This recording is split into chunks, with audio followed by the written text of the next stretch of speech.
नमस्कार, मैं नितिन जैन और आप मेरे साथ देख रहे हैं डिजिटल भारत न्यूज। दोस्तों, हमारी सरकार वन्य जीवों को बचाने, वनों की रक्षा करने और वन्य भूमि का संरक्षण करने की बड़ी बड़ी बातें करती है। जनता के द्वारा जो पैसा टैक्स के रूप में लिया जाता है, इसकी एक मोटी रकम, इसका एक बहुत बड़ा हिस्सा इन सब के संरक्षण में खर्च कर दिया जाता है। लेकिन क्या अभी कभी आपने ये जानने की कोशिश की है कि आपका जो पैसा सरकार लेती है टैक्स के रूप में और वन्य भूमि के संरक्षण में, वन्य जीवों के संरक्षण में खर्च किया जाता है, क्या इसका कहीं सदुपयोग हो पाता है?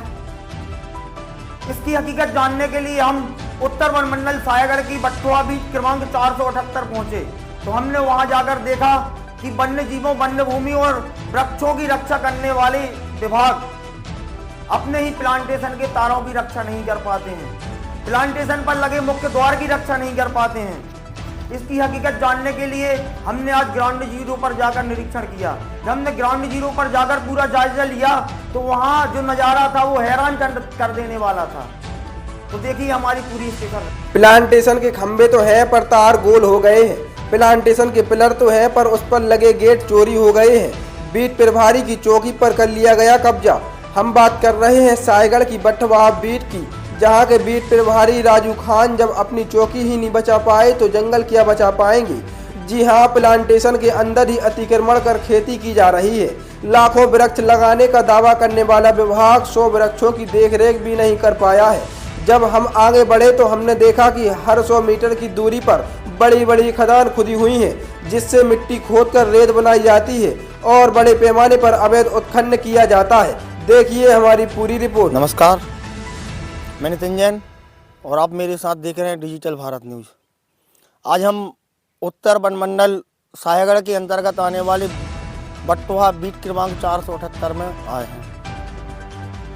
ये बटुआ बीट का प्लांटेशन है जो वर्ष 2017-18 में बनकर तैयार हुआ था। यहाँ पर कई हजार की तादाद में वृक्षारोपण किया गया। हमें लगातार यहाँ से अवैध उत्खनन की शिकायतें प्राप्त हो रही थी, तो हमने आज ग्राउंड जीरो पर आकर देखा, जो आपके सामने है। ये आप देख रहे हैं किस प्रकार खदानें खोदकर यहाँ से मिट्टी निकाली गई है। इस मिट्टी का उपयोग रेत बनाने में किया जाता है। इसको पानी के द्वारा धुलकर रेत बनाई जाती है और फिर उसको बड़े पैमाने पर बेचा जाता है। देखिए आप, इसके कुछ नमूने आपको देखने को मिल जाएंगे किस प्रकार से मिट्टी के द्वारा रेत बनाकर तैयार की जाती है भूमाफियाओं के द्वारा, फिर इसको बेचा जाता है। जब हम इस प्लांटेशन में अंदर आए तो हमने देखा सबसे पहले प्लांटेशन का मुख्य द्वार गायब है, चोरी करके बेच दिया गया है। प्लांटेशन के चारों तरफ लगी हुई तार फेंसिंग, उसको भी चोरी करके बेच दिया है, गायब है। इसके बाद देखा प्लांटेशन में जो वृक्ष बताए गए हैं कि बड़ी तादाद में वृक्ष लगे हैं, वो वृक्ष तो देखने में हमें बिरले ही मिले हैं, लेकिन हर 50-100 मीटर की दूरी पर एक नई खदान देखने को मिल रही है, जहां से अवैध उत्खनन किया गया है। साथ में ही प्लांटेशन के अंदर ही लोगों के द्वारा अतिक्रमण करके फसल की बुआई की गई है और साथ में ही एक बात और देखने को मिली है जो सबसे ज़्यादा हैरान करने वाली है। बटुआ बीट प्रभारी की जो चौकी है, उस चौकी को अतिक्रमण में कवर कर लिया गया है। लोगों के द्वारा जो खेती के लिए अतिक्रमण किया है, उस खेत के अंदर ही बीट प्रभारी की चौकी है।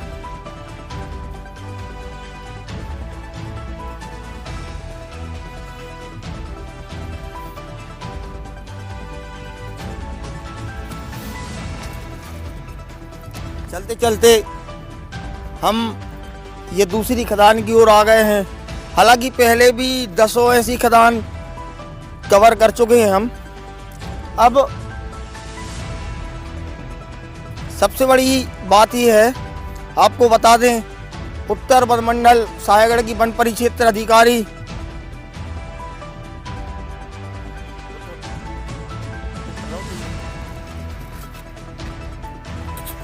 हम आपको बता दें, उत्तर वन मंडल साहेगढ़ जिनकी परिक्षेत्र अधिकारी अंजू वर्मा जी और बटवा बीट प्रभारी राजू खान, मैं अपने चैनल के माध्यम से इन दोनों अधिकारियों से प्रश्न करना चाहता हूं कि बटवा बीट की जो हालत है, जगह जगह पे धरती माता का सीना छलनी करके ये जो खदानें खोद दी गई हैं, कब्जा करके फसल बुआई की जा रही है, तार फेंसिंग को बेच दिया है, इसका जिम्मेदार कौन है? शासन के द्वारा आपको नियुक्त किया गया है। अब आप अपने दायित्वों से, अपने कर्तव्यों से विमुख हो गए तो फिर हमारे जो वन, हमारे जंगल, इनकी देखभाल कौन करेगा?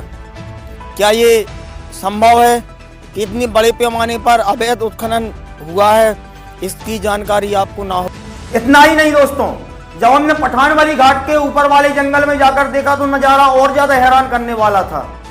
जगह जगह पर कटे हुए वृक्षों के जो डूट थे वह चीख चीख कर वन विभाग के भ्रष्टाचार की गवाही दे रहे थे। ये हाल उत्तर वन मंडल साहेगढ़ के हैं। क्या महुआ, क्या सागौन, क्या गूंजा, सभी प्रजाति के पेड़ निर्दयता पूर्वक काट दिए गए। कुछ दिन पहले हमने जंगल में आके देखा, निरीक्षण किया तो पाया कि लगातार कई स्थान पर बड़े पैमाने पर खुदाई करके वहाँ से मिट्टी रेत निकाली गई और लगातार कई दिनों से जंगल में घूमते हुए, इस बीट में घूमते हुए हमने देखा कि सैकड़ों की तादाद में वृक्षों को काट दिया गया है। तो हम बटवा बीट में पठानबली से थोड़े ऊपर आकर अंदर जंगल में खड़े हुए हैं। हम आपको बताते हैं कि ये देखिए, ये आप साफ साफ देख रहे हैं, लगभग ताज़ा कटा हुआ पेड़ है ये किस प्रकार से फलदार महुए के वृक्ष को काट दिया है। ये ऐसा वृक्ष है जो 3 फल देता है और लोगों की आर्थिक रूप से बहुत मदद करता है। इससे महुआ का फल निकलता है, गुली निकलती है। ये देखिए आप किस प्रकार से अवैध कटाई की जा रही है। ये अवैध कटाई ईंट भट्टा निर्माण, उसमें लगने वाली लकड़ी के लिए, या फिर फर्नीचर निर्माण होता है, जो फर्नीचर का काम करते हैं वो सागौन के पेड़ की अवैध कटाई करते हैं। हमने अपने वीडियो में आपको दिखाया और अब आगे भी हम आपको लेके चलते हैं, जहां सैकड़ों की तादाद में हमने इस बीट में वृक्षों के कटे हुए डूट पाए। और एक बात और हम आपको बता दें कि ये शासन इन डूठों से बच नहीं सकता, अपनी जिम्मेदारी से नहीं मुकर सकता। वो आपको ये नहीं बोल सकता कि ये जो पेड़ के डूट हैं ये उनकी गिनती में हैं, क्योंकि आपको बता दें कि जब जंगल में वृक्षों की अवैध कटाई होती है उसके बाद शासन कार्रवाई करती है। कार्रवाई के दौरान अगर सफलता प्राप्त होती है तो हैमर के द्वारा हैमर लगा के इन पे क्रमांक डाल दिया जाता है, क्योंकि इस पे किसी भी प्रकार का कोई भी क्रमांक नहीं दिख रहा है। मतलब ये अभी ताज़ा मामला है और शासन की नज़र से बाहर है।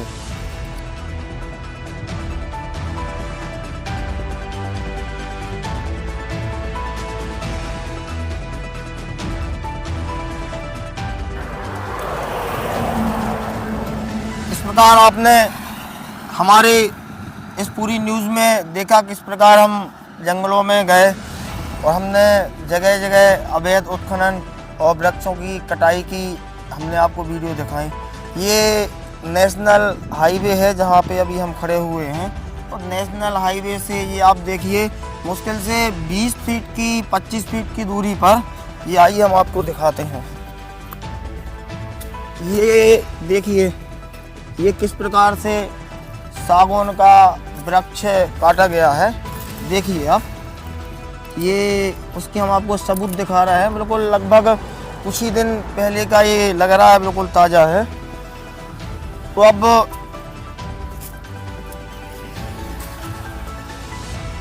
इस वीडियो में जो हमने आपको दिखाया अवैध उत्खनन अवैध कटाई का, इसके बारे में अब हम जाकर जिम्मेदारों से बात करेंगे। उत्तर वन मंडल की वन परिक्षेत्र अधिकारी अंजू वर्मा, बीट प्रभारी राजू खान।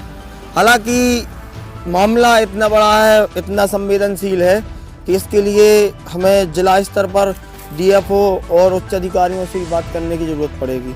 अब देखने वाली बात होगी कि हमने जो ये मुहिम, हालांकि हम आपको बताना चाहेंगे कि हमने और भी सीरीज बना रखी हैं।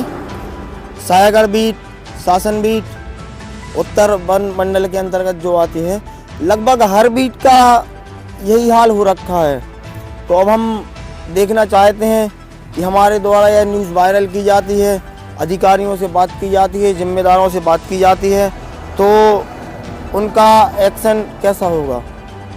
क्या लापरवाहों पर कार्रवाई की जाएगी और आगे हमारी जो संपदा है, जंगल हैं, उनको बचाने के लिए क्या कदम उठाए जाएंगे। धन्यवाद। अब देखने वाली बात यह होगी इस पूरे मामले के उजागर होने के बाद उत्तर वन मंडल सायागढ़ वन परिक्षेत्र अधिकारी अंजू वर्मा क्या कार्रवाई करती है।